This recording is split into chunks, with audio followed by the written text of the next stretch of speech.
Fill that mother. Hell yeah. I ain't nothing but a goddamn diesel.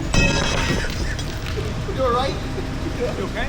Welcome back, everybody, to the Honda Magna Bobber Build Giveaway Series. I'm your host, Do It With Dan, and I'm building a custom Honda Magna Bobber to give away to one of you guys. I mean, technically I'm doing 4, but that's a completely different part of the series. We've got a pretty good episode for you guys today. Today, we are fighting the good fight. We have a lot of small, nuanced pieces that we need to get done. We need to do a lot of support stuff for the frame. We need to finish that up. We're gonna build our own custom solo seat for the Bobber. I know I've never built anything like that before, so that's gonna be very fun and special. And on top of all of that, we are battling the elements. It has consistently been over 95 degrees in the shop, sometimes pushing 100 degrees. It's like working in an oven. So you guys get to basically watch me almost die while I work on this bike for you guys. Now we're gonna hop right into it, but there's one thing I gotta talk about before we get going, and that's how you enter to win. All you gotta do is go to my website, lingenfeltercustoms.com, and every dollar you spend equals 1 entry on the website in order to win this motorcycle. Look at these kick-ass t-shirts that you can buy and enter in a chance to win a motorcycle. If you're gonna be dumb, you gotta be tough. We like these. Check this out. We like this.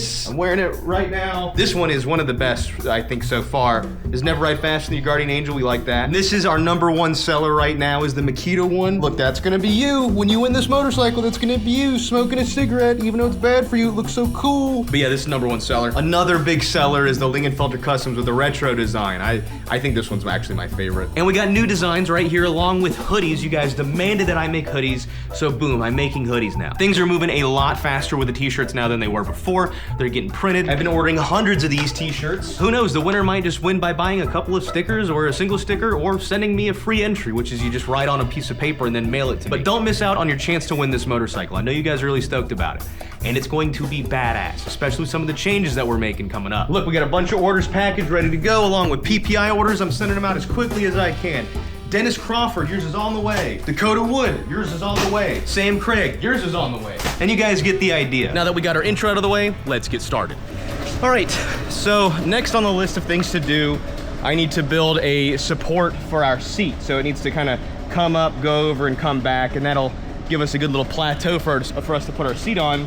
I'm also going to push the axle all the way forward so we have the maximum forward it can be. That way you don't have to worry about like the seat and whatnot coming down and hitting everything.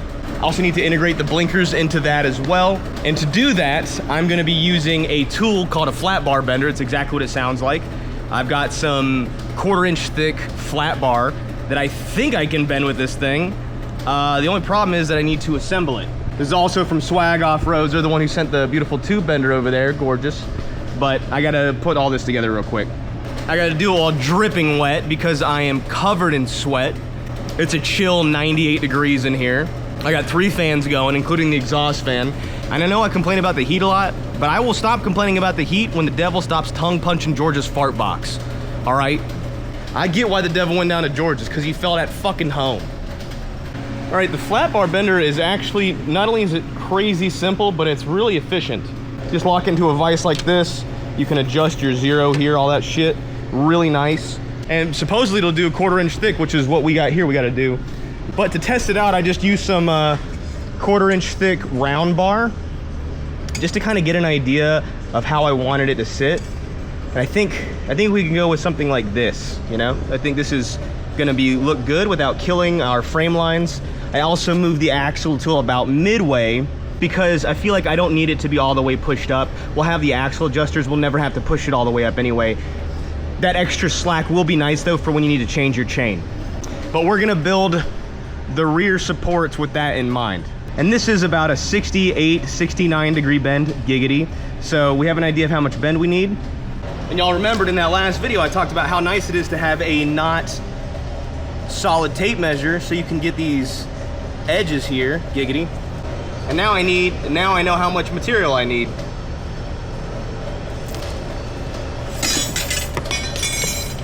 All right, I hope you guys can hear me over the rain, but I just created a quick model in Photoshop. It's a 2-inch bar. It goes about 22 inches long. It's got 0.35 bolt holes, about 7 inches apart from each other exactly. Very similar to the one that's over there. I'll probably cut the slants by hand once I'm 100% positive on the angle, but that should be a good start. So we'll put that into the cutter, and then we'll cut it out of our flat bar, we'll bend it, and then we'll cut it again. All right, we got our machine loaded up with our 1/4 inch thick, 65 amps, because we want to cut it real quick.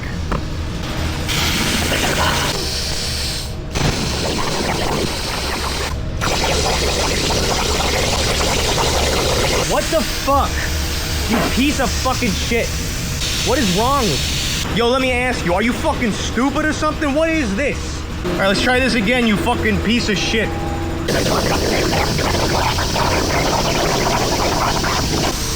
It's already cool to the touch too, we love this.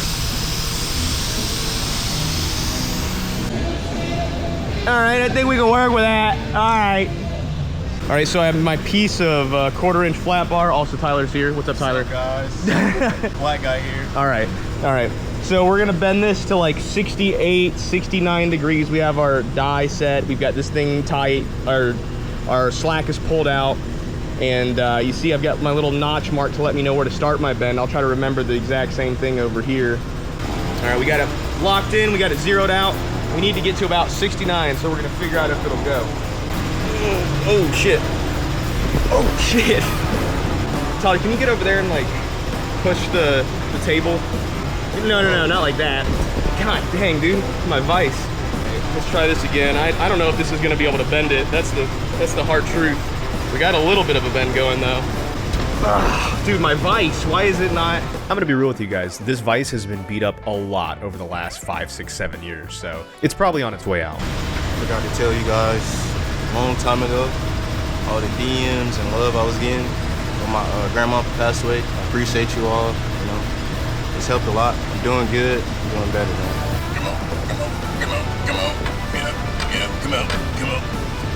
Come on. You got it. Do that, motherfucker. Hell yeah. I ain't nothing but a goddamn diesel. Yep, that's me. You're probably wondering how I ended up in this situation. You alright? You okay? We're broke.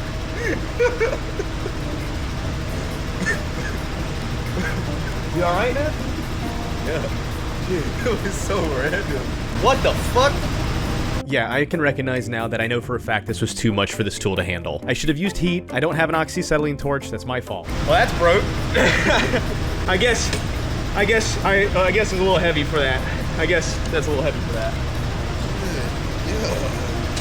I'm just glad that didn't get you in the eye, man. You sure you're good? Yeah. I think I broke my vise and that tool in the same go. You feel like an old man. Me?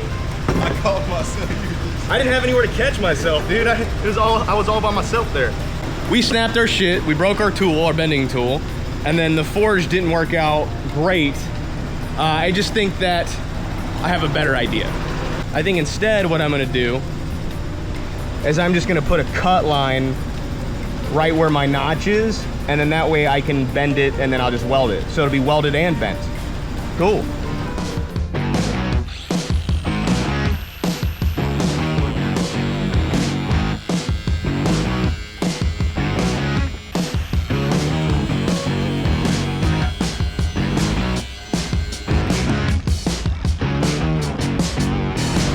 We got a good start. I think that might get us where we need to go. We're gonna try bending that. See where that gets us.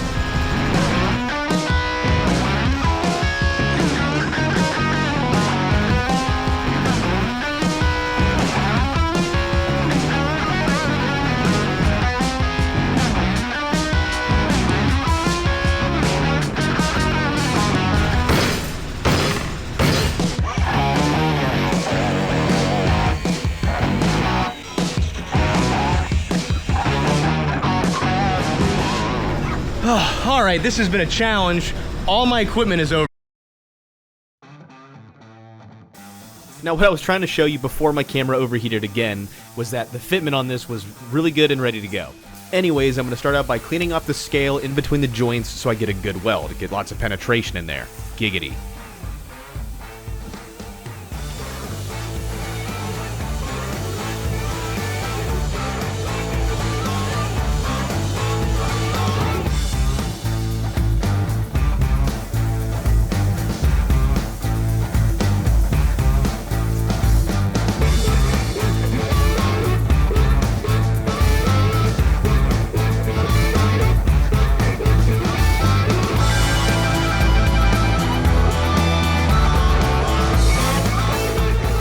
I'd also like to utilize this piece to house our blinkers for the rear. So I'm going to design a little filler plate that'll house the blinkers using my super sophisticated CAD design, aka cardboard assisted design.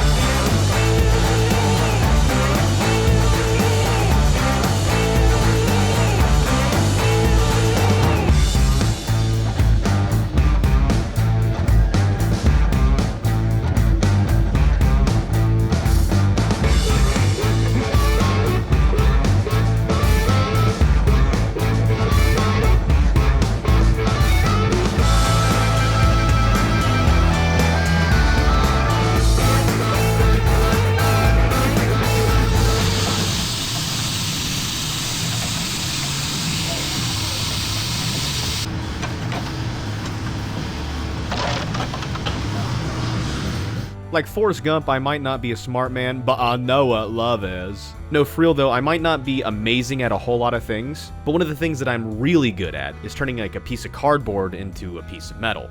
When it comes to that, I am him.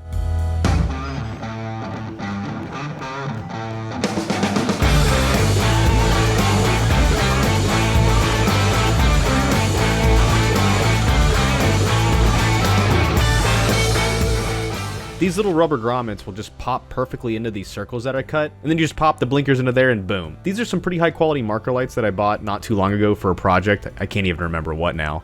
But they're weatherproof, they're very resistant to heat, they're UV resistant, and I think these will be perfect kind of tucked into this little spot, hidden underneath the seat. The design will be sleek and subtle, you'll still have your blinkers, but they won't detract from the design of the bike, you know? But now all that's taken care of, it's time to weld this in place. So I'm going to weld it from the front and the back, and then grind down the face of it till it's nice and smooth. You know what they say, grinder and paint makes you the welder that you ain't.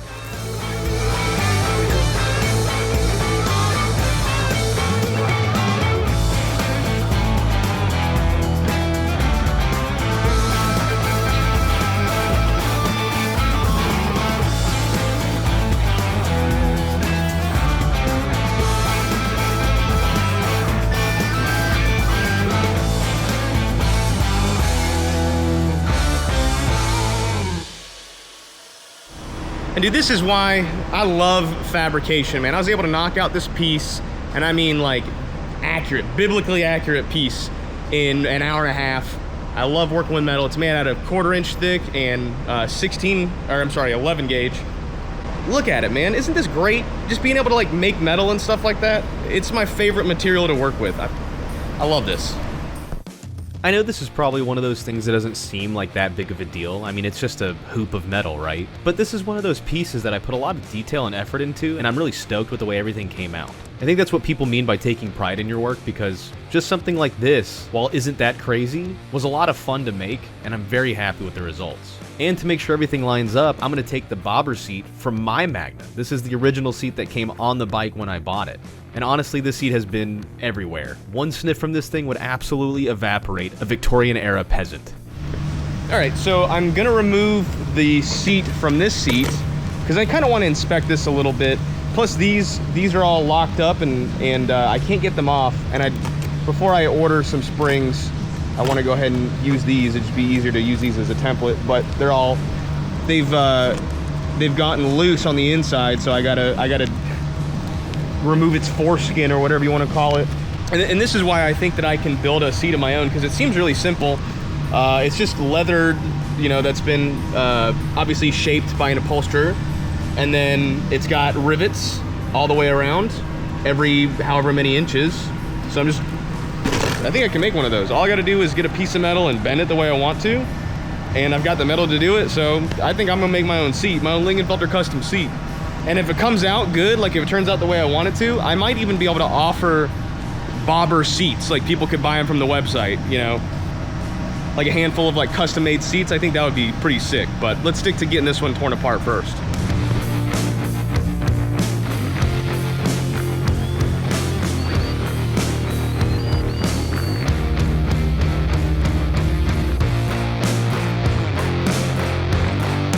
See, I hate to rip apart a perfectly good seat like this. I mean, perfectly good is up for debate, but I probably wouldn't do it if I wasn't confident. Oh my God, that angle makes me look 5,000 pounds. But if I wasn't confident in my ability to do it, I wouldn't do it. So I'm doing it. The big problem for me though is that these are just bolts that have been sitting there. I would have welded these. I would have welded these inside to keep it from doing what it's doing, which is just spinning. These studs are spinning, so that's dumb.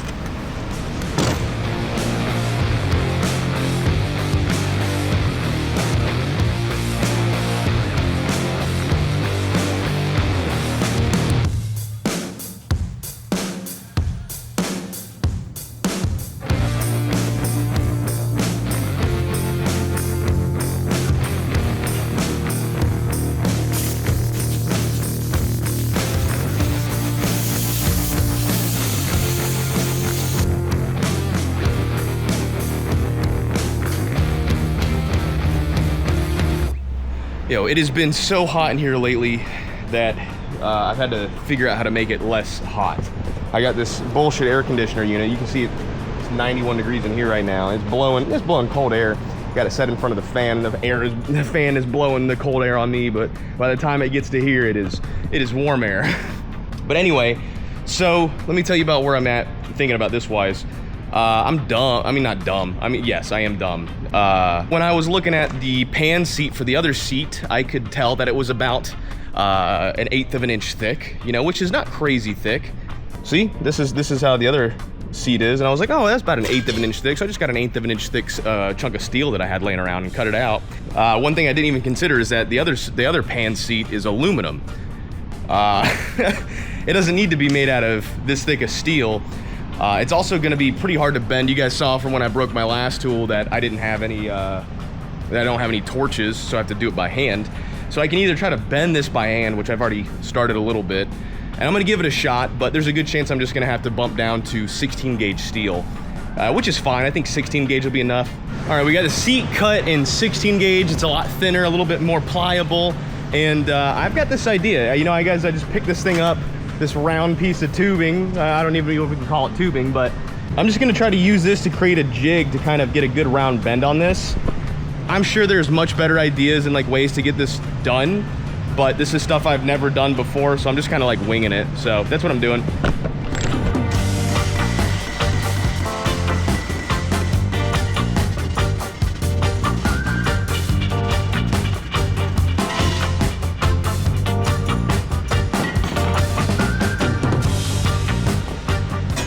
All right, so we've got the seat pan here bent the way I like it. I think it's gonna work really well, but since it's a little bit thinner than I was originally hoping for, right? I was thinking about 1/8 inch thick, now it's 16 gauge, and you know, it's not any more pliable than the aluminum by far, but I've also cut out this little custom plate that I'm gonna bend and have it sit right in here as well.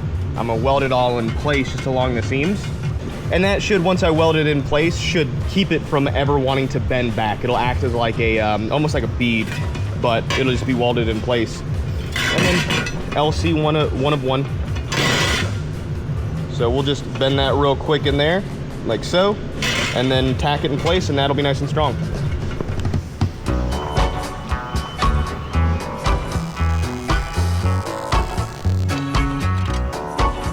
All right, next I'm welding bolts into the bottom of the seat pan. They go all the way through. They go all the way through, so that way you can bolt it directly to the springs.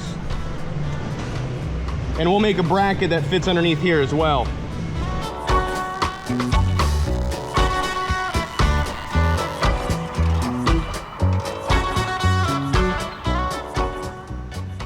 Alright, let's take a quick break and talk about today's sponsor. Don't freak out and skip ahead, I promise you're gonna like this. I know you're used to a lot of YouTubers spouting bullshit and peddling crap, but this is really cool. These are Jaeger mounts. It is a modular tool mounting system for your wall or your workbench or whatever. I hate to compare it to key mod, like for guns, because everyone crapped on key mod, but this is kind of similar where it's like a modular system. There's unlimited uses for this, and this is perfect for in my garage where I keep a lot of tools that I don't know what to do with. Just tools that I use frequently, but don't feel like putting them in a toolbox. You know, I want to have them handy in case I want to work on something. These guys are a small company. They're made here in the USA. They just went live a couple of months ago. It is a high quality design. You can connect the boards long ways. You can connect them tall ways. It truly is a modular system that works for whatever you want. And all the attachments just slide and lock in place. It's truly perfect for garages, shops, vans, trailers, workbenches, you name it. I've seen people mount them on the wall to hang their guns and their gun accessories. The setup was super easy, and I think this is something that you guys will find very useful if you get it. I'm only going to start with 4 squares here here,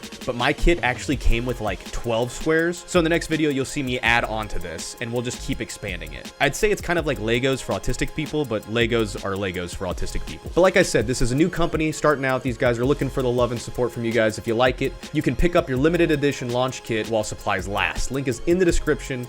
Give it a check out. I think you'll like it. Now let's get back to the video. All right, we got the seat kind of sitting on top of here. You see, that's a good test. I like the way everything sits and rests. The fitment's good. One of the things though that I want to tackle before I get too ahead of myself is this, the whole rear brake situation and your rear stabilizer, right? So there's 2 points of contact on the back wheel and the back brake, right? Since this is drums. So this little bar here, this little tab goes and it just connects to your brake and it goes back and forth, and that's what activates your rear drum brakes. As well as you have a point of contact that goes from just from here to somewhere on the swing arm. This keeps the drum brake from rotating while you're riding. Just a simple point of contact. But if you guys remember in one of the last videos, I cut this tab off completely to make room for the swing arm. And I think, or I guess for the hardtail, but I think what I'm gonna do is I'm just gonna weld it back on just slightly higher than what it was before, because we got a little bit more clearance now. You guys see? It started way down here and now we're moving it up probably about 1.5 inches, 2 inches. And I'm thinking we can just weld it there. It's just a pivoting point, right? So this, really good, huh? Yeah, there we go. But see, this is just a pivot point. We can weld it back in place and give us our pivot point back. I kept it for a reason, just in case it would work. So yeah, I think that's what I'm gonna do. I think I'm gonna clean it up, weld it back in place, and then we'll have our brakes back again.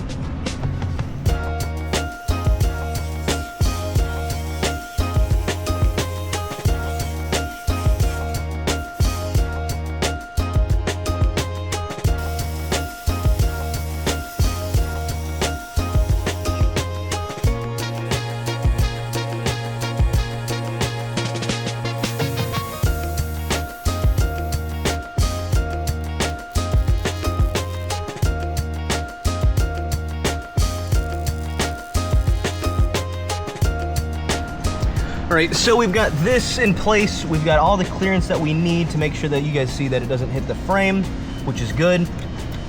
And that's gonna do our rear brakes.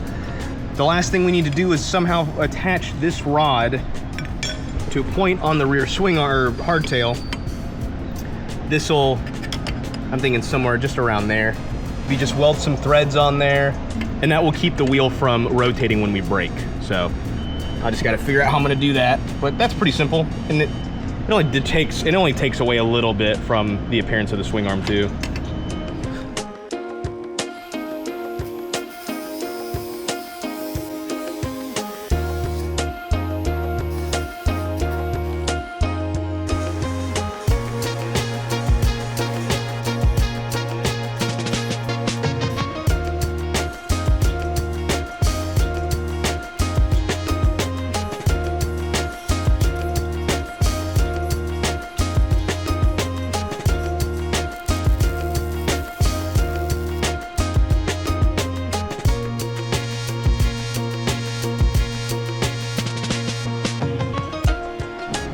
All right, this isn't fully adjusted yet, but we got working brakes, which is really nice. They articulate great.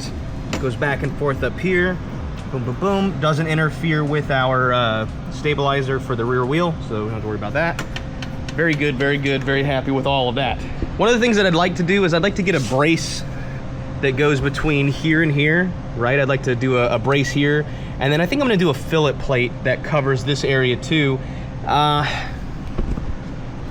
I've been holding off on this because I'm not 100% positive how I want to do it, but I think what I'm going to do is I'm just going to create a fillet plate that goes across.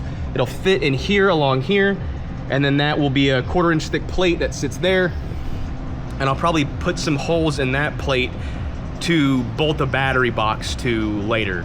Because the battery box, I'm gonna have to build a battery box that I'd like it to be removable, but I don't know. Because it's gonna need to contain the batteries, it's gonna need to contain a little bit of the wiring, just a bunch of electronic shit that we wanna hide and make it look good. So we'll put a brace across here, and then we'll also put a plate. I'll probably customize the plate, right? Put Lingenfelter Customs on it or something with Pestilence probably. And then I'll have that be a base for attaching things to later down the line, like the coolant reservoir, the battery box, and then I think that tubing that I have, I think that's what I'm going to use for the electronics. I'm not positive yet though, so we'll cross that bridge when we come to it. I thought about using an aftermarket reservoir, but I think, you know, it's like might as well use the factory one, right? And then we'll have a panel that covers this, but I'm thinking about having it come through here, much like it does on the factory one. I mean, we could just delete the reservoir altogether. Mine doesn't have a reservoir, but right now my head is thinking right there. We can tuck it away behind a panel, you know, easy. But I think I am gonna put 2 little panels here that cover this area. Probably just thin 16 gauge. I think I need to cut these guys off because it's right next to the motor. Well, we probably need to go ahead and do it anyway. We're getting pretty close to needing to pull the motor so we can powder coat the frame, and I think we're gonna paint the engine. I'm not 100% positive yet, but I think we're gonna paint the engine.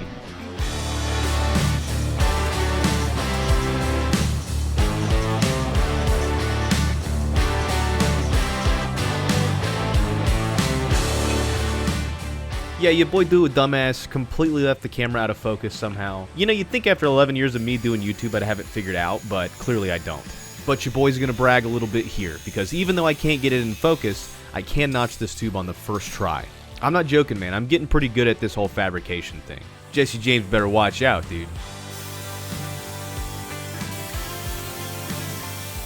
Ooh, ouch. That's what I get for being careless. Just a half a second against the skin took that shit off, and it hurt like a bitch.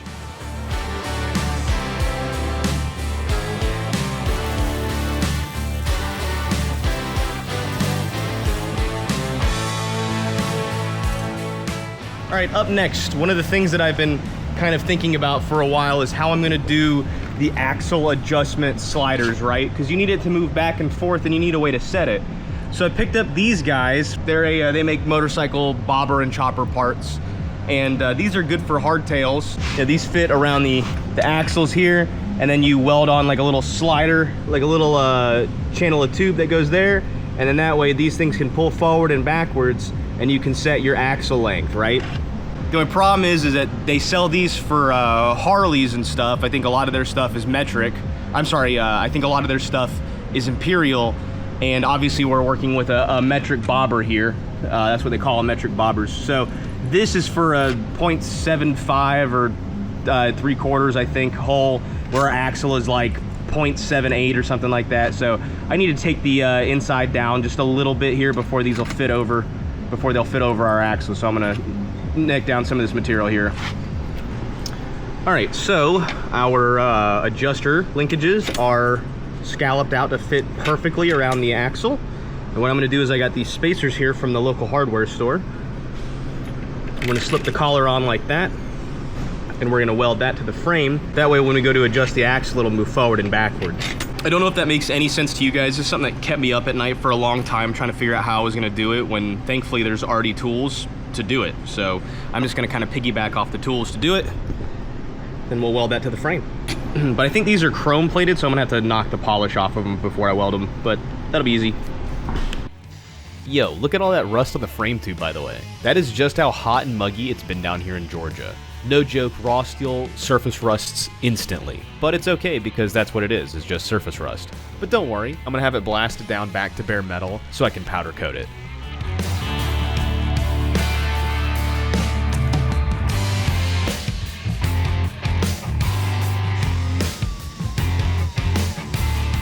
I really wish there weren't weird copyright rules with YouTube, because the music I listen to while I'm working is substantially cooler than whatever I have to put over the video, you know?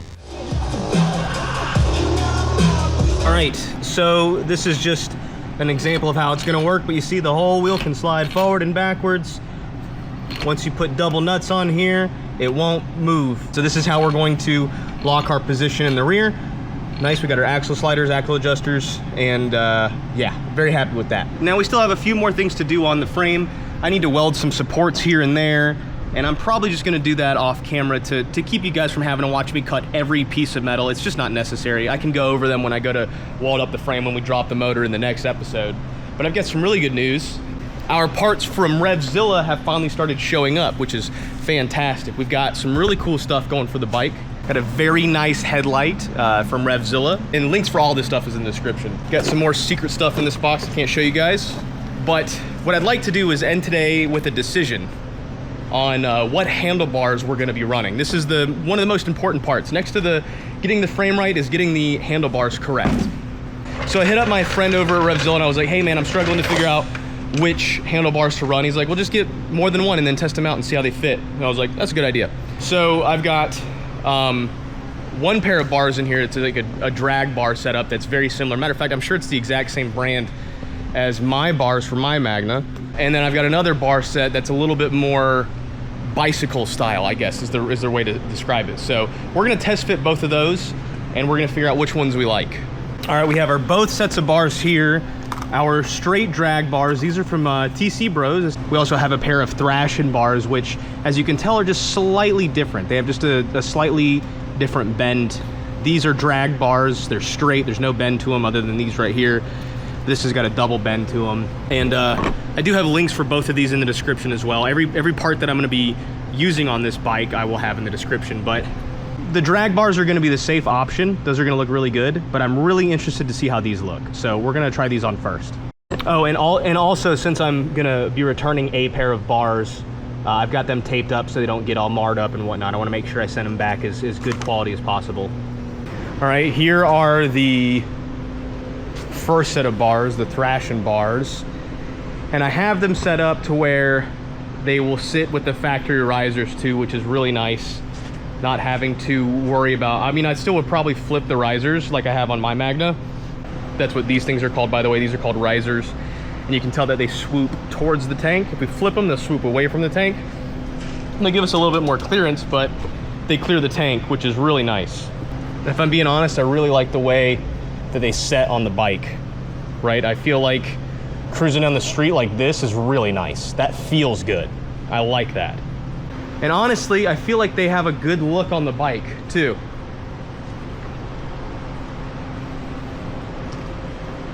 Yeah, man, I kind of fuck with that. I was really not sure. When I was looking at these, I was like, oh man, those might look really cool. They also might fucking ruin the way the bike looks. I think they look good. I think they look good.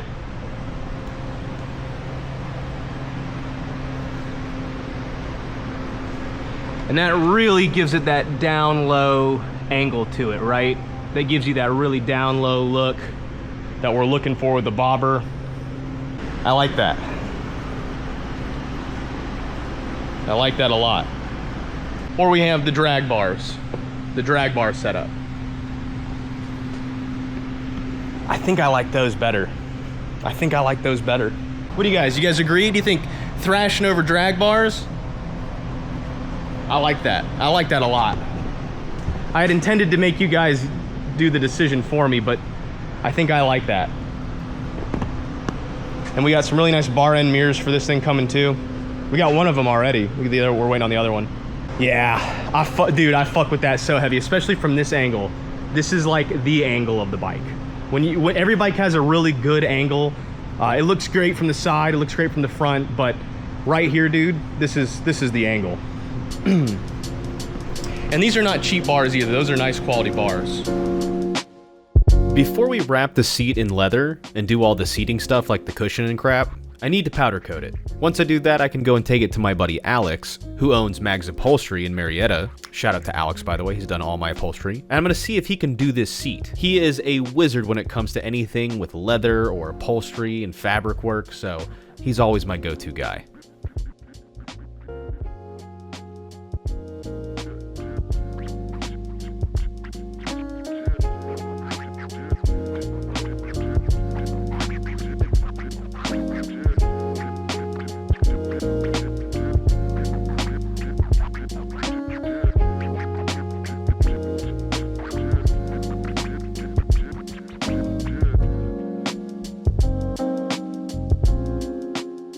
Yo, all right, so I'm stopping at my buddy Mag's Upholstery to drop off the seat to get wrapped by him. But there is a small motorcycle company right here I can barely see, dude. I can barely see a rear end of what I think is a Honda Magna. We gotta go check it out. We gotta go check it out.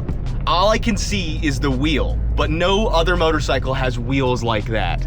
Honda Magnas came stock with Inkies. Inkies, whatever. Sorry, I'm freaking out a little bit. Ah, what the fuck? It's in great condition. Well, it's all right. Dang. Cool. Irony.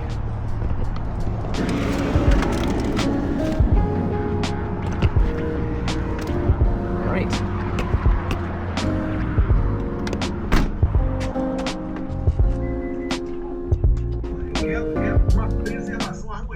I cannot believe this. What's going on? All right, we dropped the seat off. Alex says that he's gonna do it, which is fantastic. We'll be able to make our own custom seat. I'm very much looking forward to it. Thank you, Alex, as always. It was good to see him, but we will see Alex again when we go to pick it up. All right, before we wrap this up, I've got one last thing I want to talk to you about, and that is the direction of the motorcycle, and I think you guys will like this, so let's talk about it. Get you set up here so you don't have to just stare at me. You can look at the bike while I talk. In the designing video, I talked about doing the white and gold theme, you know? The bike would be white frame with the gold flake in it. I think some people really like that, but I could just never, even after doing the Photoshop, make it like really work in my head. So I'm going in a completely different direction with the color scheme, and I think you guys are gonna think it's badass. So let me explain. So instead of a white and gold theme, remember we're doing Pestilence here. I think where I'm gonna go with is I'm gonna go with a tarnished copper look. It's called verdigris. I wanna say that correctly. You know how if you have a penny that's been sitting outside for a while, it starts to go from that copper color to a greenish color. It's like the way copper tarnishes. Or like the Statue of Liberty, for instance. You know how it's like that greenish turquoise color? It wasn't like that when we received it from France. When France gifted it to us, it was copper. It's a copper statue, right? And over the years, it has tarnished and become that green verdigris color. And I think that is going to be the perfect personification of Pestilence. That gaudy but decaying look, which I think also kind of fits with the diamond aspect of it, because not only is it Pestilence, but it is also the Ace of Diamonds. So there's a little bit of gaudiness to it, and there's a little bit of tarnishing to it. I think the tarnishing aspect of it will really represent Pestilence perfectly. The tank, the front fender and the rear fender, and even some engine accessory parts, some of the chrome stuff, I think is gonna go a copper color that will also have a bit of tarnish to it, a bit of withering decay to it. And I'm gonna do it in a way where it's not like actually rotting, although that would be kind of cool to long term. This bike would just slowly decay over into a green color. I think what I'll do is I'll get powder coat that is like a really glossy, chromy copper color, and then I will do some accents with the turquoise, the verdigris color, the verdigris. I know I'm pronouncing that wrong, so forgive me. And I could show you the renders that I've done, but I think it's better that you guys just be surprised and trust me on this. You guys are just gonna be blown away by what I have planned for the bike. It's gonna truly be a work of art, honestly. So that is a huge change that I've just kind of implicated. I did the renders a couple nights ago of how I think it's gonna look, and this is it, dude. This is the way to do it. Oh, there's actually even something else cooler. Cooler, ironically. Now you guys know through this video I was bitching about the heat and how much it's been killing me, which is true. You know, the MS, I love bringing that up. The heat kicks your ass with the MS. So the good people over at Cool Boss sent me out this guy right here. If you guys don't, I don't want to call it a swamp cooler. I think that's the incorrect term. I think it's a condenser cooler. You fill this bad boy up with water, and then it runs the water through these cooling fins, and it shoots out cooled air. I think this is going to save us a lot of trouble moving forward. I do have to get it wired up. It didn't come with a plug. As a matter of fact, I don't even think that I have the power for it, so I gotta figure that out. But that is up next. Thank you, Cool Boss, for sending this out. This is fantastic. There'll be a whole video on this when I break it down, but it comes with lights and speakers and shit. This is a big one, though. This is something I've been very looking forward to. And also, don't look at this stuff in the background. The stuff in the boxes, don't pay any attention to that. That is something that I've been working on for months. It's probably the biggest undertaking I've ever done, and you guys will hear about that very soon, so keep on a lookout for that. Thank you, Cool Boss, for sending that out. Don't forget that I have the links for all the stuff that I'm putting on this motorcycle in the description through RevZilla. They've been a great partner for a very long time, so shout out to them as well. So that's all really big stuff. It's been stuff that I've been juggling hand grenades left and right. You guys are gonna really like what I've got going on. But I've got to put up this. This is what I'm gonna end the video on. My good friends over at High Hyperlight, they the ones that make the hex lighting that's in my garage, you know, that badass hex lighting. They made me this sign with my new logo, my modern logo, and I'm gonna hang that up real quick. And there you guys have it. It's the sign, man. Check that out. Isn't that cool? I love that. I had to hang it up in kind of a ghetto way. The wiring in the shop is actually a tragic situation. I mean, just where everything is located, and this is a concrete wall, so I gotta figure out, or not concrete, but cinder block wall. I gotta do some anchor stuff. But in the meantime, man, that is gonna do just great, and I have it hooked up to this really ghetto switch, but just boop boop. Yeah, that's awesome though, man. That's gonna look great in the back of the videos. And let me know. I've been talking about possibly changing over to that as my logo for YouTube and stuff, and just kind of giving it an updated look. I'd still keep the blue background, you know. Just thinking about updating and modernizing. I don't know. Tell me what you guys think in the comments. I'm gonna say this. Thank you guys for watching. Thank you for the love and support. Don't forget lingenfeltercustoms.com to enter in a chance to win that motorcycle. And we will see you in the next video. Love you guys, and I'll see you later.